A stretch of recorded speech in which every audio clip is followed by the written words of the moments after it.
there's an elephant in the room, so to speak. Yes. You know, you weren't in the Olympics this last year. He said, "We know Garrett is a clean athlete, but everyone needs to follow the rules." You got punched in the stomach.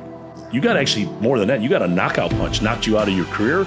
In 2022, right before I was suspended, I was number 1 in the world. I was number 7 on the all-time list in the decathlon in world history. I think I made the wrong decision in thinking I would rather be a liar than a failure.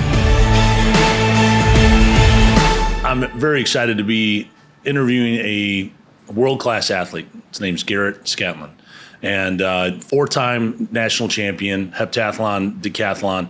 And I'm very excited because he's going to go tell a story. I don't think it's a better story of understanding what mental toughness is and overcoming adversity. And I think you're going to really like it. So welcome, Garrett.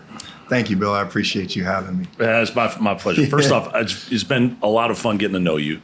And obviously you've had a lot of successes. But I want to start with a big question, especially when you're talking about business and competing and being an athlete. What does winning mean to you?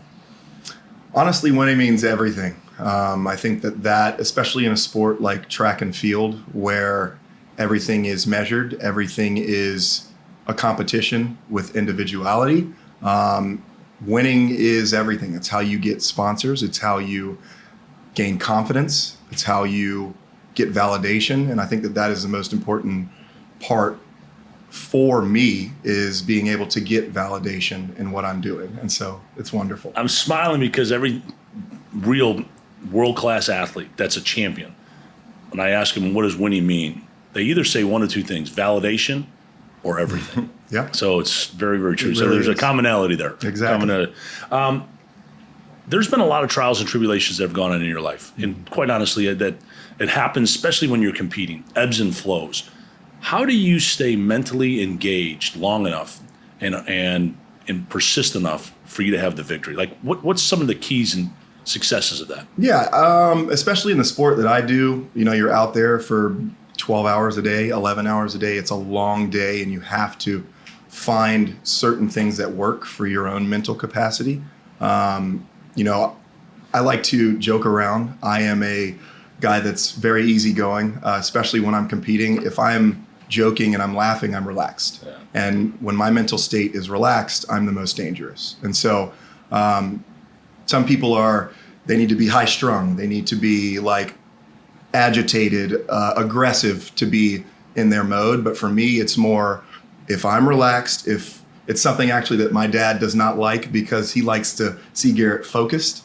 But for me, my focus is being relaxed. I mean, me actually letting go of everything that I'm, that's going on in the world, that's going on in my head, and just going out there and having fun. That's the most important thing for me and my mental toughness. Yeah. So speaking of that, now stress comes in, you're coming down to the wire, you have a situation where you absolutely got to perform. Right. It's easy to get tense. Mm-hmm. How do you stay relaxed? Just know what I'm doing this for. The decathlon is an extremely difficult event, not only physically, but mentally. And finishing it is the best feeling that I've experienced in my life. And so knowing that if I make it through this, I'm going to get that feeling again, I think it's easy to refocus if I get off the rails or the tracks. It's easy to get right back on it if I can picture it. So that's good. And so speaking of decathlon, but many of the listeners may not have a clue what that means.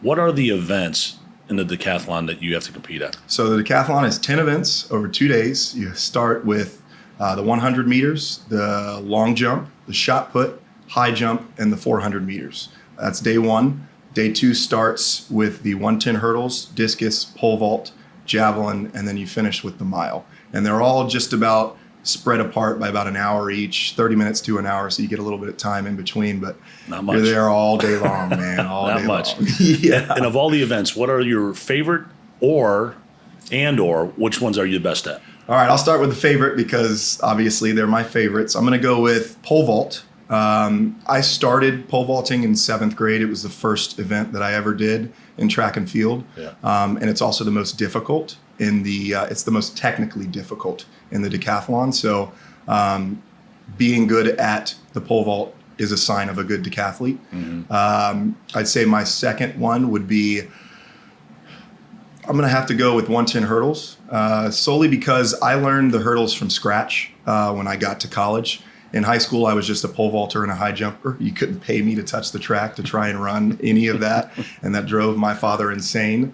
But I think that once I got to college and I had an understanding of what I was good at, I pushed it in the hurdles, and it is one of my best events to this day. Got it. And I would say my ultimate favorite is the javelin, solely because it is the 9th event. There is really not a lot of thinking in it. It's just go out there, throw it as hard as you can. And I like to scream when I compete. And so I just kind of let it all out, all the frustrations from the competition.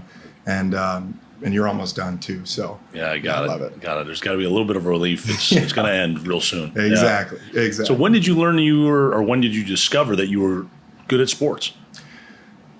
So I was a late bloomer. I was probably about 5'6" in 10th grade. When I got to college, I was 6 feet. When I graduated, I was 6'3". I've always been coordinated and fast, but I just haven't had the strength and muscle to go behind it. Mm-hmm. My dad put me and my brother in sports since we were 4 or 5 years old. He started us. I mean, I've done everything from gymnastics to swimming to football, baseball, all around, just to try and see what I'm good at and what I like. And kind of just like any other American kid, I think that you know, their dad always wants them to be in some type of sport because it's constructive and it helps your mental toughness in a way. So, and also it's good just to grow up around different types of people like that. So I think sports has been honestly the biggest impact that I've ever had in my entire life. So yeah, interesting. I was I was raised as a sports kid too. Yeah. And my dad always said, you're either going to be in a sports or a sport team facility program, or you're going to go work. Right. And he said, I prefer you to be in sports. And it changed my life. I actually had the same philosophy with my kids, so I can relate to that. Structure. Yeah. and I realized that there was a transfer of what it takes to be successful in life. You got a challenger. You got some challenge you got to overcome. You got some type of physical fitness that you have to have, some type of physical skill. A team, you got to operate in a team. And then you had a coach that usually was there to help you get to the next level, because we are most dangerous to ourselves. We believe our own lies and, you know, the restrictions we put on ourselves. It's been transformational. And it sounds like your dad, too, is very inspirational in your life. Tell us a little bit about your family. Yeah, 100%. I'd say that, you know, my dad was definitely tough on me and my brother, but it molded us into better young men. He played football at Valdosta State, and then he went on to the practice squad with the Dallas Cowboys for a year. And so I kind of got a little bit of I want to do that. Like, this is my dad. He's my superhero. I want to be a football player when I grow up. I want to play for the Dallas Cowboys. So he kind of instilled that as just a belief that we are able to be superior athletes. We just have to be able to work at it. Yeah. And I'd probably say my biggest inspiration would be my brother. He played baseball his whole life. He played at Florida State. He got drafted in the 7th round to the Detroit Tigers, and made it all the way up to AAA and tore his labrum. Mm-hmm. And so he's got a lot of adversity that he's been through, and he's always been an open book for me. And I think having an older brother that's 3.5 years older than you, it's almost like a blueprint. And so being able to have that blueprint and follow it and understand that I can be amazing if I put my mind to it and if I actually work at it, I think it's been wonderful. So my family is the single most important thing to me in my life. So, yeah, and the little I know of you, I could see that. Yes, sir. But you mentioned something that it's hearing in your words all the time is about with your brother. Now, you never went to high school together. We were 4 years apart in school, correct? I was in 9th grade. He was in 12th. But Hunter was always the man. He's the biggest person on campus. He's 6'9", 6'8.5". So, like, everyone was always talking to him. I didn't have any access to him when we were in high school. Yeah. It was more so when he went off to college. And, you know, I kind of felt him missing. I started reaching out to him more, started calling him more. And I think our relationship grew right then and there to what it is now. And it is the best relationship that I have in my life. Well, that's awesome. And I have found true in my life that when somebody's going on a journey and they come back and are willing to tell you, or you can see that journey and ask them how that journey's going, it adds more confidence and ability to do it. You mentioned a blueprint. So if you couldn't mind, walk me through what is that blueprint to you? What were you looking for? What did you draw from that relationship that helped you succeed in where you're at today? Yeah, for me, I was looking for a purpose. I think that I grew up with ADHD. It was tough for me to focus in class. I was always the crazy little kid running around at my brother's sporting events. And it kind of made me realize that if I focus a little bit more, I can have something for myself. And I actually started out playing baseball. I really enjoyed baseball. They put me in center field and I pitched a little bit. And I was actually really good at it, but I knew that was my brother's sport. And it's not like a competition thing or anything like that, but I just wanted something for my own, or something that I could call my own. And my English teacher actually asked me to come out and pole vault 7th grade. And immediately my dad was like, "What the heck are you doing? This is crazy." And I think that is why I loved it so much, because it's something my brother couldn't do. It's something my dad couldn't do. Really, anyone in my family could not get on a pole and pole vault. So it was unique. Truly yours then. Yeah, truly yours. Exactly. That's pretty funny. Yeah. That's pretty funny. Now, walk me through a training regimen for you now. It's obviously 10 sports, lots of technique, lots of discipline, lots of time you got to practice. Right. How does it work for you? Yeah, so I would say now it's a little easier, just because it's not so technical. I have muscle memory. I understand how the So you've got the techniques down. I've got the technique down. Okay. I mean, there are obviously some events that I can get a little bit better in with the pole vault and understanding how to get higher. But at the end of the day, I'd say it's more about maintaining strength and getting more explosive, because I've spent about 10 years working on that technique. So any given week, it's a 6-day-a-week practice. You're doing something just about every single day. Tuesday, Thursday, Saturday, those are our lift days and our throw days. Monday, Wednesday, Friday, you're on the track. So you're either hurdling, you're long jumping, you're always doing some type of 800 meter or 1500 meter work. And it's a lot mentally. I think that's the point of that training, is to kind of challenge yourself up here, because physically, we're able, right? Yeah. It's all about if you can commit to it and understand, I got to make this happen and I have to choose it in my mental to do so. So I think that the practices are more tailored towards that. It's like, oh, I don't want to go here today. I don't want to do this. I don't want to run a 1500, but I know if I do that, I'm going to be loads better. So got it.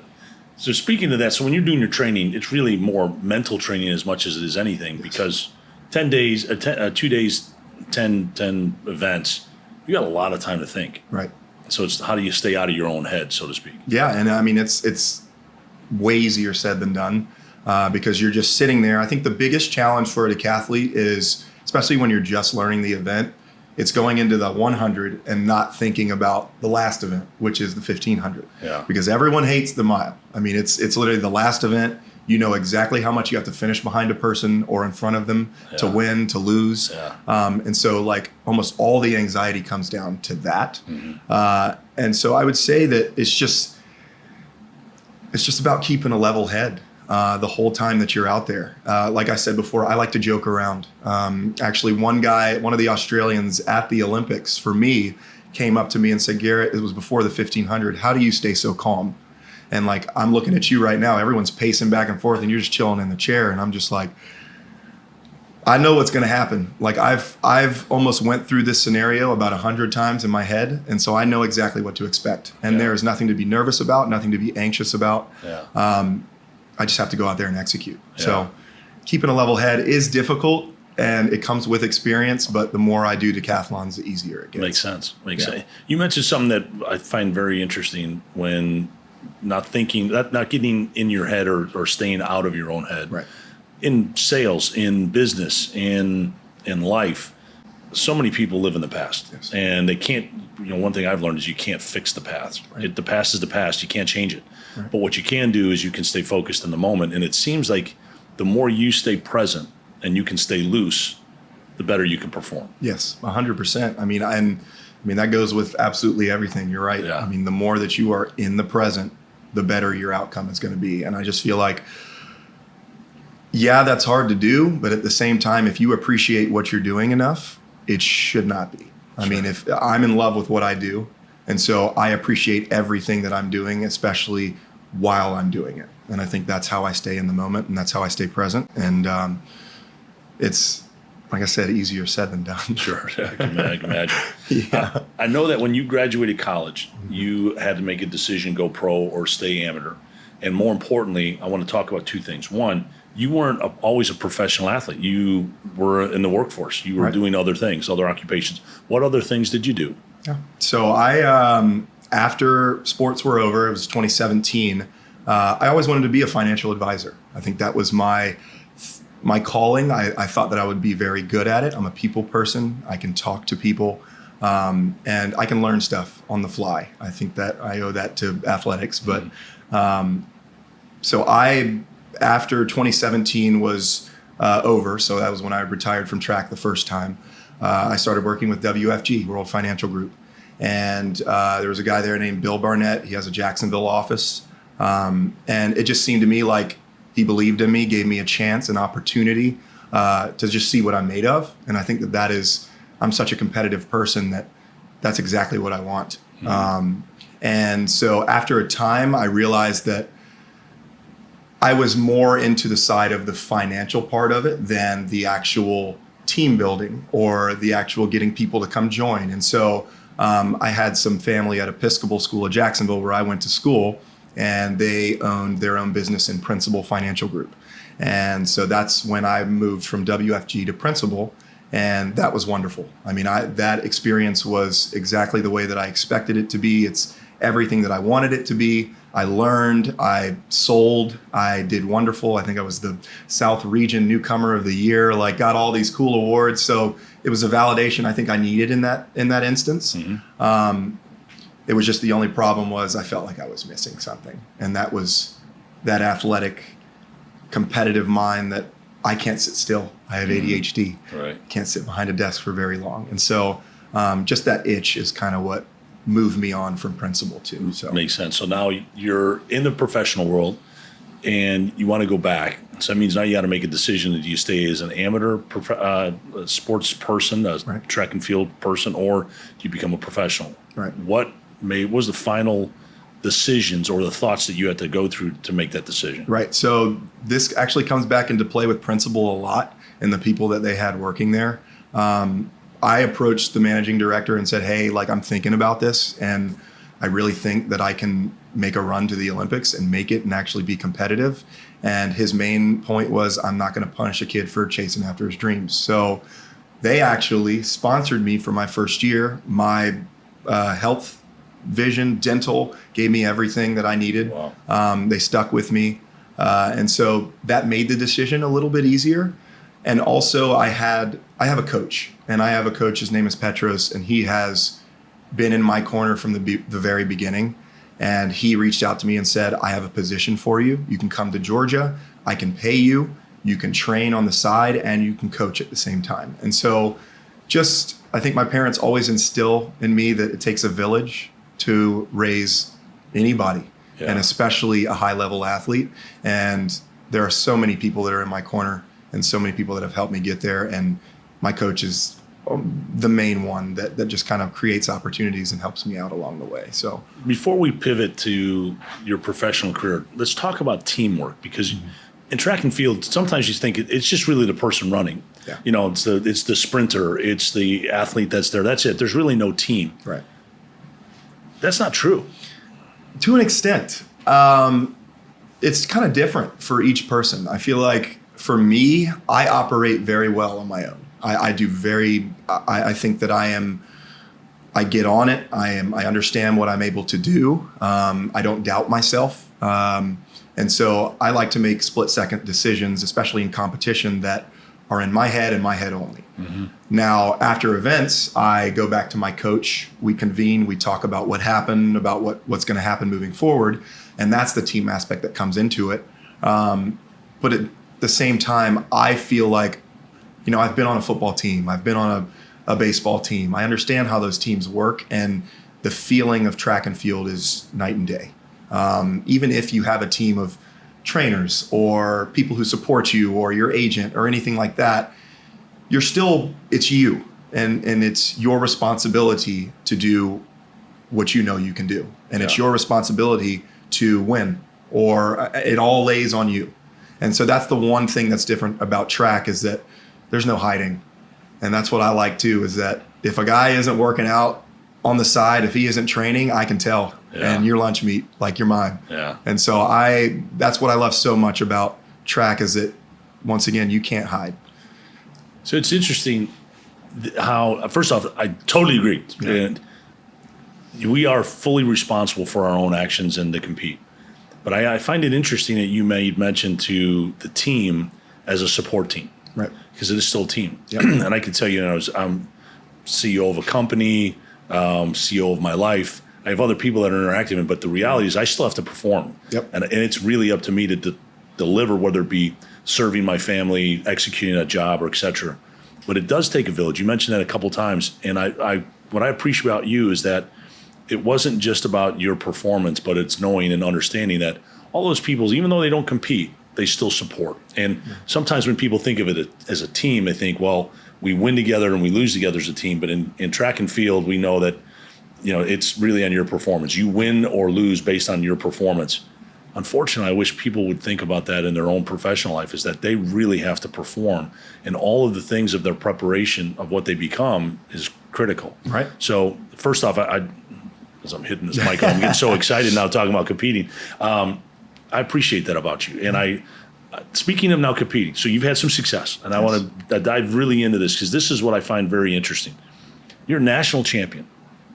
Take it back to 2020. Mm-hmm. You win the national championship. And first off, how did that feel? Amazing. If I'm thinking about this right now, it's probably the best feeling that I've ever had in my entire life. Athletically, right? I mean, you have family, you have all this stuff that happens too, but athletically, which is one of the main things that I do in my life, it has been the best feeling. I crossed the finish line after the 1500 and I completely started crying. On national TV, just bawling, crying, walked over to my mom and my dad, and they started crying. I hugged them. There's pictures of everyone in the crowd crying with us. Yeah. So it was wonderful, because 2016 I came in fourth, and just feeling and knowing that I was the first one left off of the team. I had to go to team processing. I had to go try on all the uniforms, and I didn't get to leave with anything. Mm-hmm. And so I knew what trials and tribulations I had already been through. And just to feel like I was on the mountaintop, even in that instance, it meant the world to me. When was that competition? What month? So that would have been June, the end of June in 2021. So that 2021. was because COVID pushed the Olympics to 2020. So that's where I wanted to go with it. Yes. So now here you have a situation where you're competing, ready to be in peak performance 2020. Yeah. COVID happens. You still have to maintain your disciplines. You still have to maintain your workouts, your regimen. Right. And now you're really by yourself, because technically you're not supposed to have anybody around you and all these other things. So now you win. And now the expectations that come with winning, not just winning the prize, but all of the things that make the celebration of winning. Exactly. Now, I know that was a moment for you. Yes. And you didn't get that. I didn't. So that was always difficult. I mean, they had people in the stands. They all had masks on. I think that for me, yes, I thrive off of crowds' energy, and I am a very energetic person. I like when there's a lot of people in the stands, but at the same time, I understood the circumstances. And for me, it was just about making the Olympics and realizing a dream.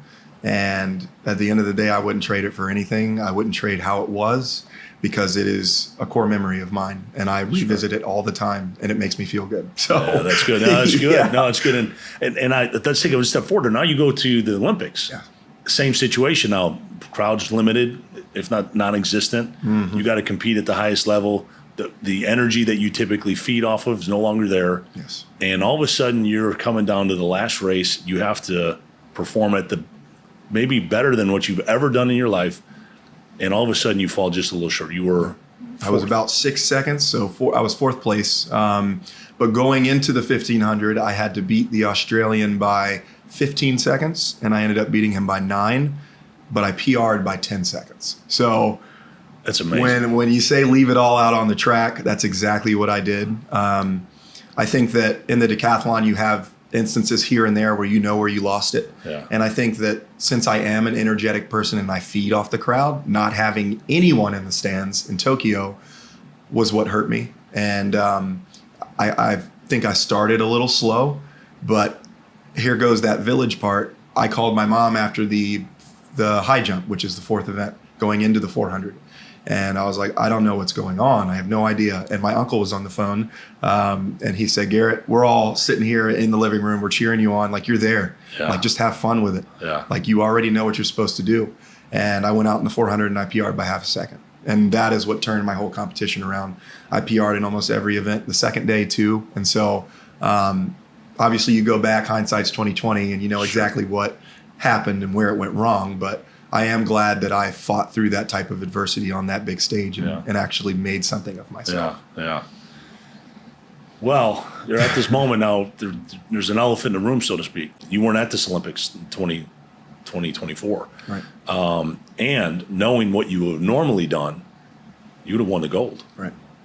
Yeah. So obviously the elephant in the room, I wanted to be at those Olympics. I felt like that was the culmination of all of my athletic ability and time was the Paris Olympics. That was my coming out party. Unfortunately, after the 2021 Olympics, so we have two organizations. One is called the United States Anti-Doping Agency, and that is the U.S. drug testing pool. And then you have the Athletics Integrity Unit, which is the international drug testing pool. I'm a clean athlete. Let's not get it twisted. I have always operated clean, and I have no problem with admitting that. Like, that is me to a T. My problem was when I got added to that second drug testing pool, I had to start submitting whereabouts every single day within an hour window of where you are so they can come test you. Unfortunately, I'm a forgetful person. And so my first miss came about 2 weeks after the Olympics. I went on my best friend's bachelor party. I was having fun. I wasn't thinking. And they knocked on the door. I wasn't there. There's one miss. My second miss was in next February. I was spending the night at my brother's house, which was 45 minutes down the road. But they don't have to call you. If you're not there, you're not there. And so they knocked and I wasn't there. And then my third miss, which is the culmination of everything, I was in Canada and I was supposed to be in Jacksonville. They came to knock on the door. They called me. I answered. I said, hey, I'm not in Canada, but I updated my whereabouts, so you guys should know that I'm here. And when I said that, they went back and checked when I updated my whereabouts. And unfortunately, if I would have just told them, I'm not there, if I'd have just swallowed the bullet, I would have had a year suspension. And I would have been back in 2023. But since I told them that I had updated my whereabouts, they counted that as tampering. And so they gave me 3 years. And also, if I wanted to fight it, they could push it to 5 years. Right. And so that in itself, obviously you don't want to. I was on the mountaintop. In 2022, right before I was suspended, I was number 1 in the world. I was number 7 on the all-time list in the decathlon in world history. So I had a lot of things I felt going for me, and I think I made the wrong decision in thinking I would rather be a liar than a failure. Mm-hmm. And unfortunately, that has been something that I regret wholeheartedly. And over the past 2.5 years now, I have relived it almost every day, and I've understand that that's life. Yeah. Sometimes you make wrong decisions, sometimes you face adversity, sometimes you do things that you're not supposed to. But it's who you are in the face of that defines everything about you as a person. And I just feel like even though it took a while to get past that feeling of just disappointment in myself, and I think that was the hardest thing for me, was just, I'm not usually disappointed in myself.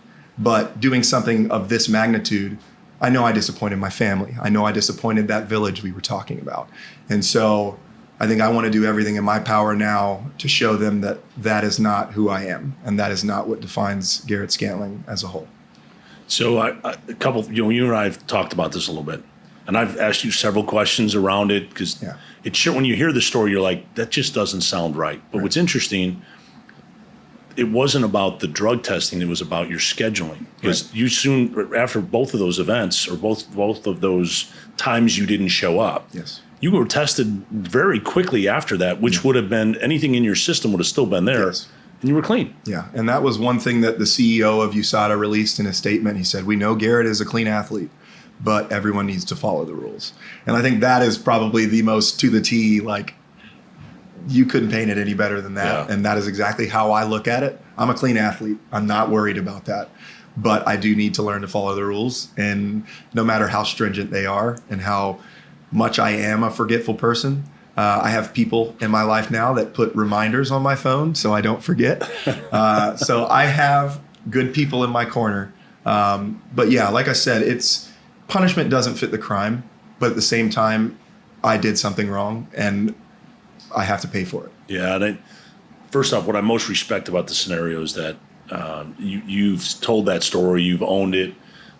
Any type of difficulties that have come from it, you've said personal responsibility, you've taken the whole thing. And it's really been a remarkable sign of your character, for Thank sure. you. I appreciate that. I think it's interesting is that it's very easy for everybody to say, well, I'll say poor is me. And there's other people that say, hey, that person, again, the punishment didn't suit the crime. And I'm part of that. I don't believe that was happened. I think that somebody should have made a business decision and not just said, hey, sorry, that's just the way it is. Now, I take it one step further. How many times have we gone into a restaurant, let's split the check, and they say, sorry, that's just the rules. We just can't do anything about it. Right. You got punched in the stomach. Yeah. You got actually more than that. You got a knockout punch, knocked you out of your career, your profession. It's affected your legacy in some point. Yep. It's affected your finances, affected your mentality, and your reputation. Yes. And so now here's Garrett. The suspension is now about to end. All right. It is. That makes me smile. It makes me smile too for you, It makes me smile. So here you are. The suspension's almost over. How do you get to this point without losing it all?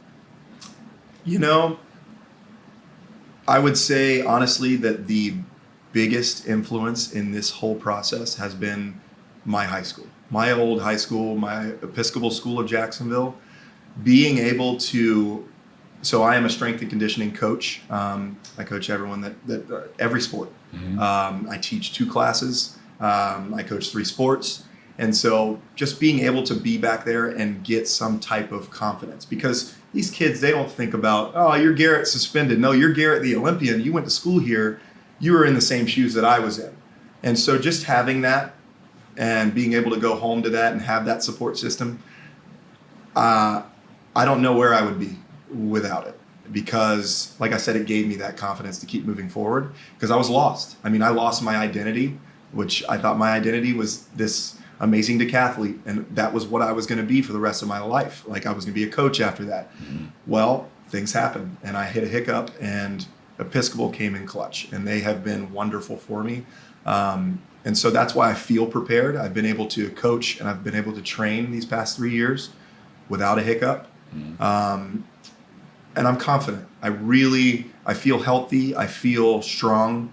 I think it's if I can stay healthy, which, knock on wood, I have my whole entire life. And so that is one of my strengths as an athlete is my ability to be 100% all the time. So if I can hold on to that and keep that momentum going, honestly, the sky's the limit. And I know this is like my 3rd time going back into track and field, but just mentally, it shows you how much power the mind has when you know that you have the ability to do something.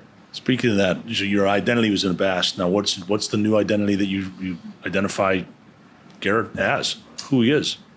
I am an athlete, but I'm also a person that knows how to get through hard stuff. It knows who he is through difficulties and adversity. And I think that in itself is something that I can carry with me through the rest of my life, because I will face, who knows, I might face harder times and harder difficulties than what I have. But I, once again, know that I won't lose myself in all of it, because I have the practice and I have the training. And I've messed up several times, which that sucks to admit, but at the same time, everyone has. Yeah. And so I think just knowing that I have the wherewithal to push through anything makes sense. It's huge. So about your kids that you're coaching and teaching, obviously they have hard times coming in. How do you draw from the things that you've been through to educate, train, or maybe even give advice to them? Yeah, I think the biggest thing, I mean, for any high school and middle school athlete, when you're getting ready for a competition or like what you're training for, you're getting ready for it, you're going to get nervous. I feel like this is the biggest thing that I've kind of rubbed off on them. It's okay to be nervous. But what's not okay, I think one thing my coach used to tell me is fear is a liar, preparation is everything. And so as much as we've talked about preparation, that's how much I talk to them about it. It's if you can prepare and you can understand what to expect, then there's nothing to be nervous about. Yeah. I think that also, you know, I have speeches with them. I talk to their FCA, Fellowship of Christian Athletes, that they have there. I've had about 2 or 3 speeches I've done. And yes, I do deep dive into my adversity and everything that I have gone through. Yeah. And I think them just hearing that and understanding that he's still Garrett. He's still like my favorite coach. He's still animated. He always has a smile on his face. I think that is the biggest thing I can give them, because I am in, most people would look at this from the track world. This is the lowest point in my life. I mean, if you're looking from the outside looking in and you're a decathlete that's still competing, you're like, man, Garrett, that's difficult. That sucks. Like, I can't imagine being in that position. So if I can smile through that and I can be a role model and actually someone they can look up to, I feel like sky's the limit for everybody. Yeah. So as we've gone through this path and you go, okay, now you went through the valley. You know, there's a quote that says, behold, I go through the valley of death, I'll fear no evil. Right. And the whole idea is that you don't stay there. You know, you got to go back to the next mountaintop. So here we are. I know this, we haven't talked about this, but I know that you are in a situation where you saw the Olympics. You've probably been the most disturbed because it's a reminder of what could have been. Right. And literally would have walked away with the gold. And you just mentioned winning is everything. That would have been actually history books. Right. And now you're going to start this next journey. You're now starting to do the climb. Right. You're now on the back end of this suspension, and you're going to be starting to compete pretty soon. When does that start? Exactly. So my suspension is up June 27th. My first decathlon is June 28th. So I'm on it. I'm ready to go. World champs are in Tokyo this year, and USA's will be at the end of July. So it all culminates to competing June 28th and 29th in my first decathlon back, and I'm going to do it in Jacksonville, because if I can do it in front of the people that matter, I can do it in front of anybody. That's awesome. So I know I've used this word a bunch. I'm confident about it. Like I said, it's just about going there and executing and coming out healthy. Yeah. Those are the 3 things that I need to do. And if I can execute all 3 of those, I think that we're going to be okay. I think it's going to be a fun comeback, and I'm going to have a lot of, I guess, different types of feelings when it's happening. But at the same time, like, I'm just going to be proud of myself that I got through all this crap. I mean, that's all I can say about it. It has been a bunch of just difficult decisions, difficult actions, and I'm working through it, and I feel good about it. Well, now you're on the back end. I'm going to ask the most important questions. Yeah. Who's your competition? Who's my competition? So international. So they're all over the place. There is a decathlete who went to Texas. His name is Leo. He is a German. There is a decathlete that went to Arkansas. He is a Puerto Rican. His name is Aiden. We have the Estonians are always good at the decathlon. So when I competed in Georgia, I had 3 Estonian training partners. So I'm like their honorary Estonian. I know a few words here and there. I won't get into it, but because it's probably know usually the bad words. Exactly. When they're really mad at practice, I know those. So yeah, I mean, the competition is there, but I feel like the competition's within myself.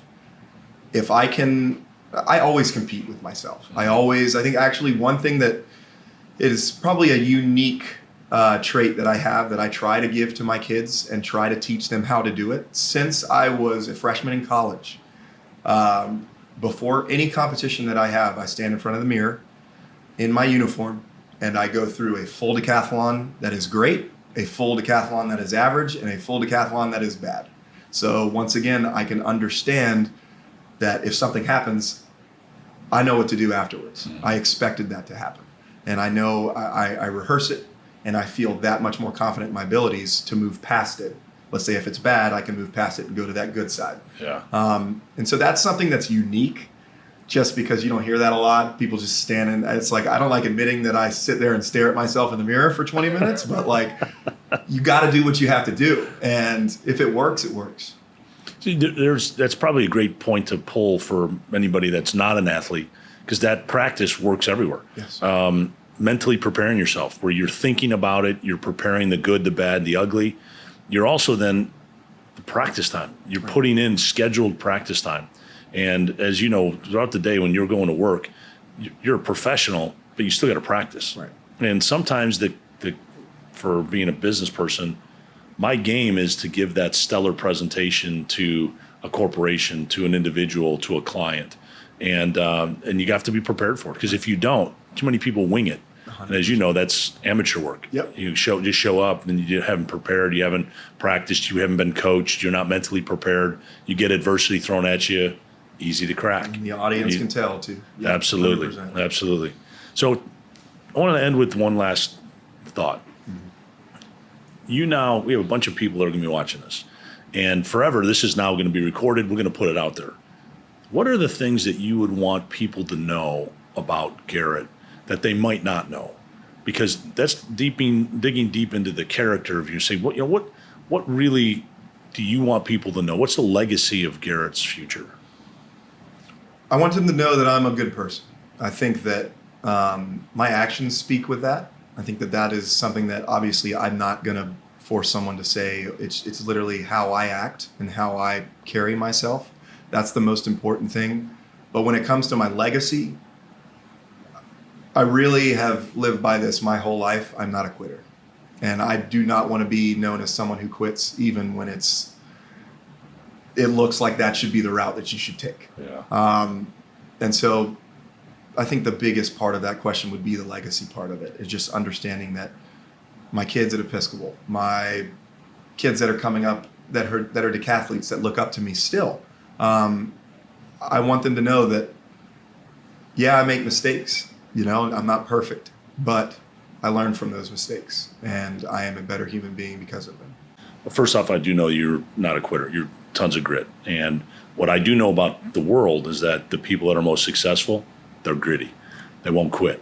And sometimes you get knocked down, you got to get back up. And everyone says you get down, knocked 7 times, you get back up 7 times. Right. That is really apparent, and everybody that's successful, I think you're the same way. Thank you. And it appears that way across every area of your life. Thank you. But I wanted to make sure that you can talk to the person who is going through adversity right now.